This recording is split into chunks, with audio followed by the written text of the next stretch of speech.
দুনিয়ার ব্যাপারটা নিয়ে কিন্তু আমরা কাজ করি না। সবাই নিয়ত করে, যারা আছে সবাই মানসিকতা এমন যে আমরা দুনিয়ায় সম্মান যেটুকু পাই সমস্যা আলহামদুলিল্লাহ, কিন্তু চিন্তা করে যে ইবাদত হিসাবে এটা আমরা নিয়েছি, এটা একটা ইবাদত, আমরা পরকালে পাবো একটা বিষয়।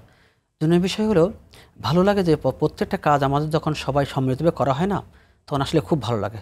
আমার এখন সবাই কথা বলা উচিত, তবে তারপরেও আমাদের যিনি সাবেক আমাদের সভাপতি ছিলেন, আমাদের তরিকুল ইসলাম ভাই সভাপতি, উনি গত 2 টার্ম সভাপতি ছিলেন শুরু থেকে, উনি ব্যাপক দায়িত্ব পালন করেছেন। এখন ভাই এবছর থেকে হয়েছেন। আমাদের সহসভাপতি আছেন আমাদের ইঞ্জিনিয়ার হুমায়ুন কবির, আমাদের সহসভাপতি সঞ্জীব কুমার দাস, আমাদের সহসভাপতি আমিনুল ইসলাম মধু, সহসভাপতি আরও যারা আছেন, সবার যে ভূমিকা, বিশেষ করে সাধারণ সম্পাদক মাশাআল্লাহ বলতে হয়, সে শুরু থেকেই প্রতিষ্ঠান তার দিয়ে মূলত সেই উদ্যোক্তা আপনার আরটিভির প্রযোজক, সিনিয়র প্রযোজক সাইদ হাসান, সেও কিন্তু আমাদের সংগঠনের প্রচার সম্পাদকের দায়িত্ব পালন করতেছে। এবং অবভিয়াসলি আমাদের সে প্রচারে আসার পরে আমাদের সংগঠনটা অনেক বেশি আগায় নিচ্ছে সাইদ হাসান আকাশ।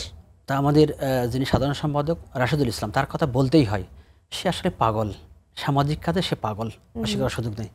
আমার তাকে পাগল হিসেবে পাগলামি করে, মানে কোনো কাজ আসলে সামাজিক মানবিক কাজগুলো আসলে আমাদেরকে, এবং আমরা কিন্তু এটা বিশ্বাস করি যে যেই কাজ আজকে আমরা ভালো কাজ করছি সেটার প্রতিদান কিন্তু আমি কোনো না কোনো ভাবে পাবো, আমার সাথেও ভালো কিছুই হবে।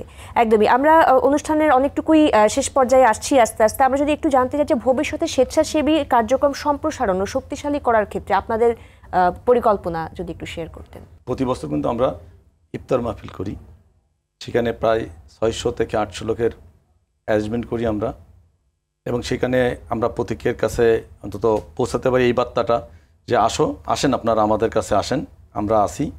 এরপরে আমরা প্রতি বছর কিন্তু একটা মিলন মেলা করি। আমরা লাস্ট 5টা মিলন মেলার গেট টুগেদার করছি, সেখানে 700 থেকে 800 লোকের সমাবেশ হয়, যেখানে আমাদের এই 5 বছরে আমরা এই মিলন মেলা থেকে টোটাল 32 লাখ টাকার মতো আমরা খরচ করছি।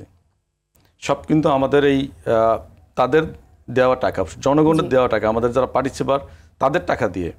এটা যখন দেখে এবং যখন একটা এলাকার, আপনি একটা যে চিন্তা করবেন, যখন এলাকার 800 মানুষ একটা ছাতার নিচে, তখন কিন্তু আসলে এটা আমাদের মনে হয় যেন আমরা ঢাকাবাসী না, এবং ঢাকা তো মনে হয় না আমরা পাটলিঘাটা, আমরা তখন বলি আমরাই ঢাকা, আমরাই পাটলিঘাটা। কারণ 800 মানুষ তখন তো আসলে আমরা 10 বছর আগেও, 5 বছর আগেও 10 বছর আগেও চিন্তা করতে পারতাম না যে আমরা একটা কমিউনিটি হবে।